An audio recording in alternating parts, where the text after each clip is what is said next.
Frequency Podcast Network. Stories that matter, podcasts that resonate.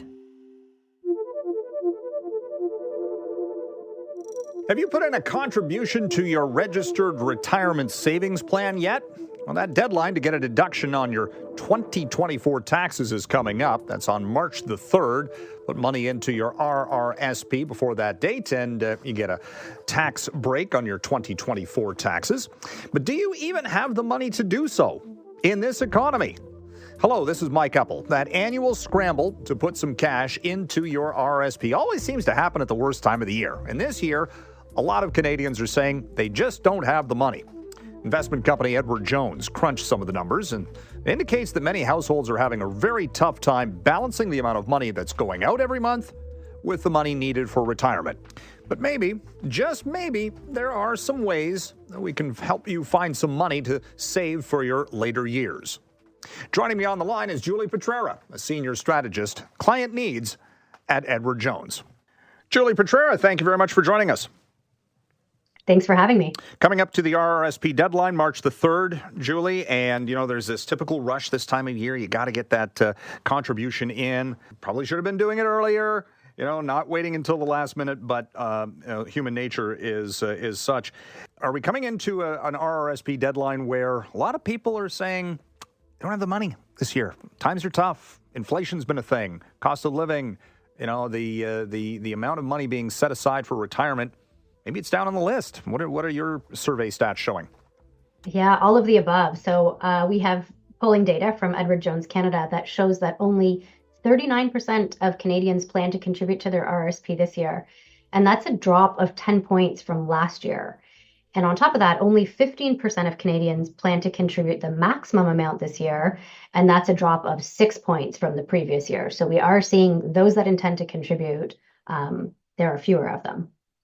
Well, that maximum upwards of $31,000 to a lot of people, that's pretty daunting. So the fact that there are some still doing that, bravo. But even that, the fact that people have next to nothing, that they're not putting anything into the RSP, that raises big questions because, look, RSP saving, that is for long term. That's, 10, 20, 30 years out. And if you're not doing it today, then you're getting into a situation where you're not getting that compound growth and all these other things that can really grow your wealth later on in life.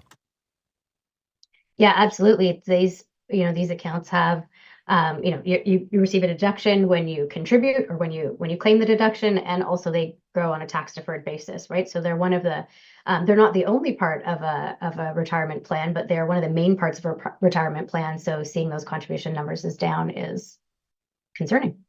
How much has you talk about the higher cost of living, but at the same time, there's a lot of mortgages coming up for renewal. The Bank of Canada has cut interest rates, yes, but we're not to where we were when a lot of these mortgages were signed. So debt, I'm assuming, is a big issue that people they got to pay the monthly bills, not worry so much about retirement savings. Yeah, the three big reasons that Canadians gave for not wanting to make contributions this year, not planning to make contributions this year, are that they believe their income is insufficient to do so, they prefer to service debt, and then they did mention the high cost of living or rising prices. Is that, though, again, we get back to short-term versus long-term thinking and the idea of the RRSP itself and saving for retirement. Is there a psychological barrier to it to some extent where you think, I have to save, again, the maximum per year, $31,000. I don't have that. So you just go, well, I can't start.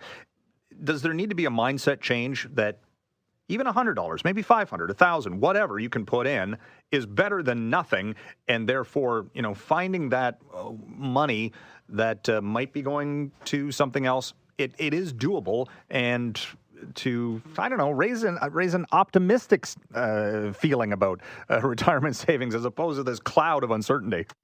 Yeah, music to my ears there, Mike. So two things. We do have two groups of Canadians. So 9% of Canadians are saying that they're uncertain about where to start. So they don't know what to do. And another 9% say, you just alluded to this, that retirement feels too distant to plan for. And I don't know exactly how old these Canadians are. That may be true.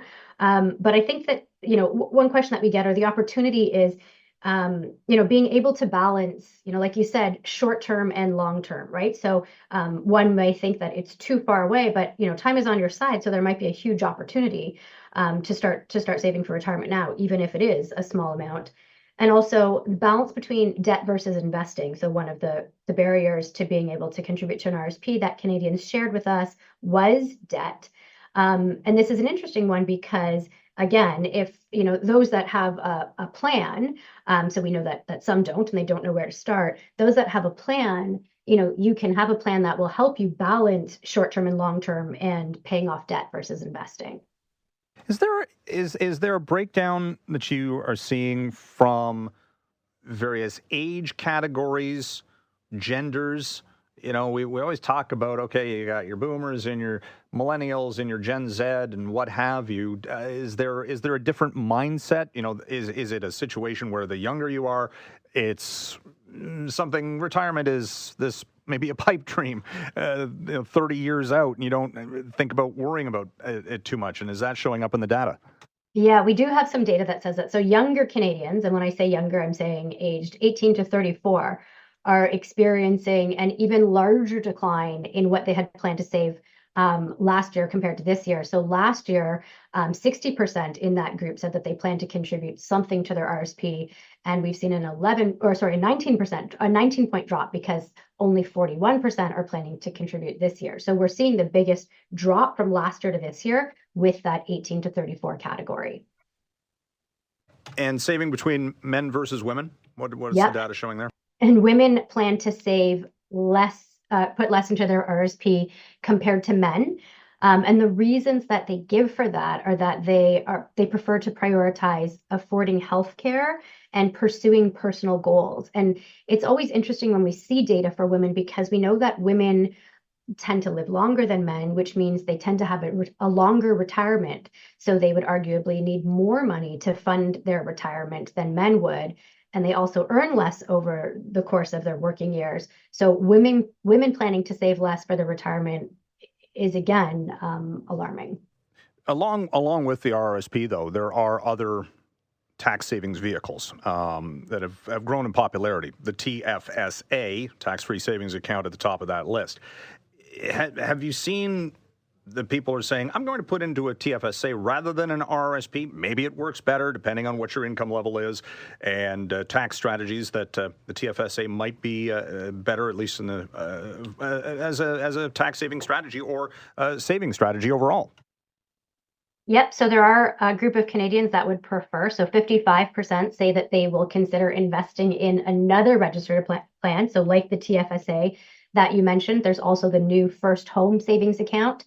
And then 19% will consider non-registered accounts. So those accounts that have no tax advantages, but also no restrictions. And again, is this the best thing for them? We don't know. So those that have a plan will help you decide not yes or no on an RRSP, but should it be another type of account now, an RRSP later? Should there be a combination of those? So while we know that Canadians are planning to invest in other registered accounts, we don't know if they have a plan behind that, if that's part of a strategy or if they're just choosing an account. Trying to figure out or get over the hump of determining whether or not I've got the money to put into an RRSP this year or not. Does this come back to, again, a lot of people don't even know what an RRSP is, and or they have this one idea that might not be the case, what to invest in, that kind of thing. So it really points to the idea of you need that outside help, that the financial literacy being such that it is might not be up to snuff, and you got to get a third party involved. Yeah, absolutely. Right. So even those that do contribute to RRSPs may not understand what they are, or they may just contribute and then not actually invest the funds, which mitigates the advantage of that account because there's tax deferral on the investments. But if there's no investment, if you're just putting cash into an RRSP, that's not a good strategy either. So I think that the opportunity is to work with an advisor and come up with a plan. And this plan will help you understand, exactly what your ideal retirement will look like. Where will you be? How long will it be? Who will you be with? and how much will that cost? And then they can work back to how much will you need to save starting now to fund that retirement, and what other goals do you have along the way? So what shorter term goals may there be, such as potentially supporting dependents, helping them pay for education, and what immediate expenses do you have? So one of the reasons that Canadians gave for not contributing to an RSP was, they don't believe their income is sufficient. They prefer to service debt, and the cost of living is high. Having a plan will take all of this into account, because in some cases, people believe that they can't afford to, but maybe they can. And so having a structured plan will help you determine not only if you can, but how much you should. And then it also helps as a reminder, because what did we talk about it off the top, that it's that deadline that's fast approaching, and maybe it had slipped your mind, and you we're just days away. And had you had a plan in place, then this would have been something that would have been taken care of earlier. Yeah, deadlines do work, right? They do give us a time at which we must do something. And that deadline, right, is when you're contributing before March 3rd of this year. That's so that you can use the deduction against 2024 income. But putting in the first 60 days, you can use the deduction toward either year. And having a plan or working with an advisor, the advisor will help you determine when you should claim that deduction. Just because you make a contribution, you don't have to claim the deduction in that year. If you believe that you're going to have higher income in the following year or in the future, you might want to hold that deduction and use it in a year when it would be worth more to you. So again, all of this, having a plan in place. An RSP is an account type. It is not a plan. It is not the investment itself, but having it as part of your fulsome plan is the best way to maximize the advantages of this account. Okay, so the March 3rd deadline fast approaching, and and as we as always said, try to contribute something, even if it's last minute, right, Julie? Contribute something and come up with a plan to make sure that contribution is right for you and your unique situation. Yes. Julie Petrera, thank you very much for joining us. Thanks for having me. And thank you for listening to In This Economy. I'm Mike Eppel. If you have any feedback, questions, or for a story idea, you can email me at mike.eppel, that's EPPEL, @rci.rogers.com. Thanks for listening.